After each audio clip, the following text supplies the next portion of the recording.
Hey guys, welcome back to another video. And so in this video, I actually get requested this quite a bit by one or two of you guys. This video is to show off my whole HOOO collection of 2024. I've done collection videos in the past and they were pretty good, except they're probably not as big as models I have either on the table or in all these drawers. So down here is all my drawers of locomotives and rolling stock. Some of this is a little bit of a mixture of Thomas stuff and Rossi stuff. Here is mostly just rolling stock, but I do have a couple drawers filled with locomotives. This drawer is filled with some rare and expensive stuff, minus the bottom drawer. That's also British stuff. And over here is just I guess a mixed batcher of between, I think, British and American stuff. But yeah, I will start with the top drawer right here. I'm just gonna be taking the drawers out, and I'll just show you all the engines one by one. Or I might even maybe someone put them on a track. Oh, I think I'll do that. Okay, I got the first row out, and by the way, I will not be running all of these. I will tell you which work. Well, I will tell you what doesn't work, and the ones that I say, the ones I don't say that do work, all of these up here, they all work. So just the ones I'll be telling you that don't work is the only ones I'm going to tell you that don't work, and all these do. But anyways, let's start off with the top shelf, and I will put them all on the main lines, not on the sidings over there. I'll show those off later, but for now, I'll just put what I have on the main lines. So we're going to start off with the Hornby Peppercorn A1 Tornado. This one runs really good. I got this off Amazon back in 2018. There we go. My Hornby Class 58. This one I got a couple years ago for, I think, 60 bucks. It's the old 1980s Hornby style ring feel motor. And it's actually run pretty good. Now we're going to the A4s. I am a huge sucker for A4s, and I have a bunch of these, so prepare to get annoyed. This is my Sir Ralph Wedgwood. I got this back in 2020 for, I think, 70 bucks. I probably won't be able to tell the prices on all of these because I got these engines so long ago. My Bachmann Branch Line A4 Sir Nigel Gressley. This one runs pretty good too. This is in the BR Blue livery. And I actually got this to replace the tender-driven one that I had, and it's in the parts bin now. Here we have another A4. This one's by Hornby. This is a 1980s model. This is Seagull. I got this back in 2020, and this thing runs pretty good too. My Bachmann Branch Line Silver Fox. I got this when I first got back into trains, except this thing doesn't run that well. I mean, it runs okay, but it's not the greatest performer. This is my Hornby Mallard. This is in like their railroad range, and I got this right when I got back into trains, and it's one of the first models I got, not to mention the first Hornby model I've ever gotten. This thing holds a special place in my heart, and I run it from time to time. It's a really good runner. My Hornby A3, the Flying Scotsman. You can tell by the banjo dome, it's an A3, not an A1. This is a tender-driven model, except it's not from the 80s. I think it's from the early to mid-2000s, somewhere along there. Yet another A4. This one is Golden Plover. This one is, it's not the best performer, but it does run okay. I mean, I'm thinking about getting another one of these because this thing is just an absolute pain in the ass to handle, but it's a pretty good runner. Next we have a Hornby. This is a limited edition P2 locomotive, a 2A2 Cockerton North. This one is I think it's, like I said, it's a limited edition. It's the glossy version. I think you can see my reflection on here. This one came out in 2016, and I got it back in 2018. I think these are pretty hard to find now. So there you go. That is my top shelf. Now I'll move on to the next shelf. Moving on to the next shelf is the American stuff that I have. We're starting off with the the Dixie line, NC, North Carolina, and St. Louis. I think that's what it's called, an 060. There's a tender right there, if that's even what it is. My Norfolk Southern -9 by Athearn. This is by Bachmann, by the way, and this is by Athearn. It's a really good runner, this one. My Bachmann Spectrum Norfolk and Western 611 with the auxiliary water tender.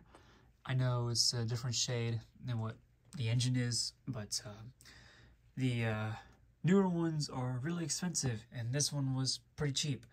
So that is why I got that water tender. That water tender is by Bachmann also. My first River Rossi model, the Dreyfus Hudson, the 5446 model with the original Stoke tender. Stoke tender, what? Never mind. With the original tender. There we go. This one has the box drivers. It's a pretty common thing, this one. This one's also a pretty good runner. My Norfolk and Western Y6B with no water tender. I love to get a water tender for this one because I know a lot of N&W engines, especially back in the day, had a lot of water tenders. I think mostly freight ones did, I think, but don't quote me on that. My River Rossi AC11 cab forward, my first articulated locomotive I've ever got, except this one doesn't work anymore. I've tried everything I can think of to fix it, but can never get this thing moving. So it just sits in a drawer. Hopefully one day I will either restore it or probably just sell it. I have no idea. Then we have my first model train, since getting back into this hobby, my Rail Chief Bachmann BNSF GP40, GP40-2, whatever you want to call it. It says it on the cab, so if it'll focus, there we go. It says it on the cab right there. GP40-2R, okay. So I can't promise it really is a GP40 or GP40-2, whatever you want to call it. So don't quote me on that. This one makes a horrible grinding noise. I mean, once it goes around curves, it's really quiet, but once it gets to straights, it's really loud. Someone did mention to me that it's probably some sort of wire. I think it's like some sort of wire in the gearbox or whatever. I'd love to check it out, but I will at some point. Alright, and one more thing. I will not be showing all of the rolling stock, or I won't be showing any of the rolling stock because I have a little bit too many. So that's all these drawers completed. Now we'll move on to this drawer. Now we move on to a bit more rare and expensive stuff, minus a couple engines on this section. But I think in the next drawer is probably more rare and expensive stuff, but you get the idea. Anyways, here is the River Rossi GG1. This one I got for, I think, 50 bucks. It runs pretty good, but it's a speed demon, that one. That one's not rare. It's a pretty common thing to get. My IHC Ulton Limited. This one is a really nice runner. Yeah, what more can I say? It's IHC or Mahano. They're like tanks. These guys are really good. My River Rossi Red Box AC12 cab forward. This one runs really good. At least I finally have a cab forward that works. Yeah, no exception. This one runs great. My River Rossi Southern PS4. I heard this one is pretty hard to find. Don't quote me on that, but I think I got this one for like under 100 bucks. But yeah, this one's a pretty good performer. My Boston and Albany Hudson with the slight greenish tender. I did hear that this one is pretty hard to get. I got this for 125 bucks. It's a really good model. This one runs really good. Love this thing to death. Thank you to Will from Copenhagen Trains for selling me this model. I absolutely love it. Alright, so now we're going to this drawer. Now we're getting to a little bit of a nitty-gritty stuff. These are, I think, more rare, expensive models. I don't think I have any more. I think most of these are the ones I have that are pretty rare. I do have one in a display case that I will show you in a second. But let's start. This is my River Rossi Red Box Dreyfus with the skull and drivers and centipede tender. This one is actually pretty rare, I think. And I did had an accident with this one months ago. It still works great. But with the centipede tender, it fell off the table and one of the wheels wouldn't stay in properly. And I think you can see, I don't know if one of the steps was bent one time. I don't think they were, lucky enough. But yeah, I think this wheel would fall off a lot, and I would try my best to put them back in, and I would try to not bend this part, but just try and push them together as slightly as I can without breaking it. But oh my god, this but the wheel's cooperating and it still rolls nicely. I can't roll it right now because all these engines are in the way. Then we have my I think this is an F19. I think this is a Chesapeake in Ohio. Like I said, I think it's an F19. Running number 491. I did hear these got converted into the L1 Hudsons. Let me know if I'm wrong on the classification on this engine. What's probably my most favorite Hudson of all time, the Milwaukee Road F7. This one is something that I adore a lot. Really good runner, this one. I just love the F7s. They're absolutely gorgeous. Behind it, or next to it, is the River Rossi Empire State Express. There we go. This is my first Redbox model I ever got. This one was pretty pricey. Yeah, this is, I would say it's my first rarest model I've ever gotten. But, yeah. This is my Redbox Empire State Express. I think it's a J3A. And I think it was designed by someone else, not Henry Dreyfuss. It's I think two people designed this shrouding, but it does look very similar to Henry Dreyfuss's design, doesn't it? This locomotive shouldn't belong in that drawer, but I put it in there anyway because it's pretty hard to get, and I did pay a pretty penny for this one.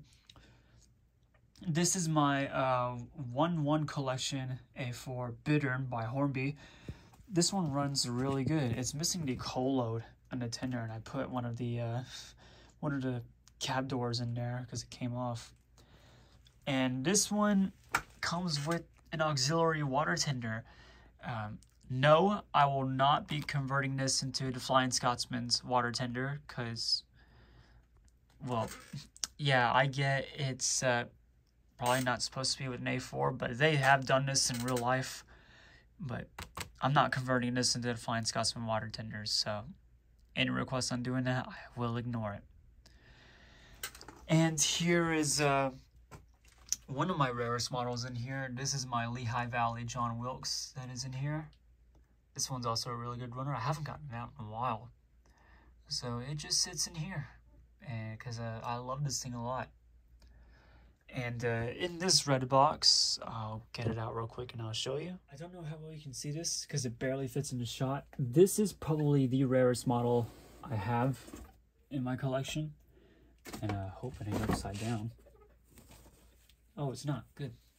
This is my Chesapeake in Ohio chassis set with the L1 Hudson, the streamlined version.